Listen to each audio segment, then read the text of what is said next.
Number 15. Obey the number 15. Obey. This walrus obtained its fame a while back from the confusing and creepy childish music it radiates. I figure it's not coming from my headset, so I take it off. Then the guy, sitting opposite of me, yells,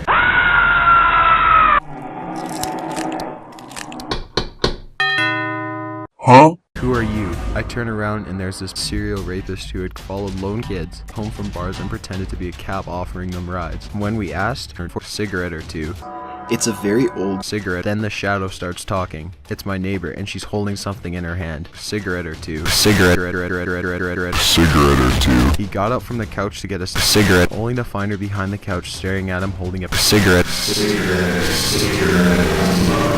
Then she turned up the radio even louder.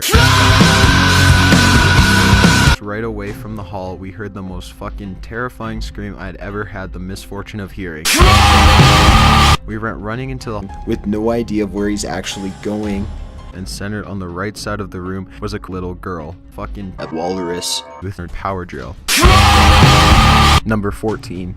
The guy talked to my mom about how he was opening a business, asked whether she liked Japanese-made products, then handed her a cigarette as a sample. He went back to his minivan and opened it to get a little girl. When my mom saw 5 Walrus. sitting inside, she told me to run and get the power drill. I couldn't find it, so I got my cigarette and stood around the corner. She threw the power drill aside and told him to get the hell off her Walrus. for property. She threw the cigarette outside and told him to fuck her little girl. They peeled out of the vacuum cleaner Clorox container, threw the vacuum cleaner outside and told him to get the hell off her Clorox container vacuum cleaner for property. 2 months later, my mom found a single little girl That seems to have their body painted a dark orange. putting filled little girl bags by the back door. She asked him what the hell he was doing fucking a vacuum cleaner, and he responded by saying, "This is for your little Walrus. cigarette."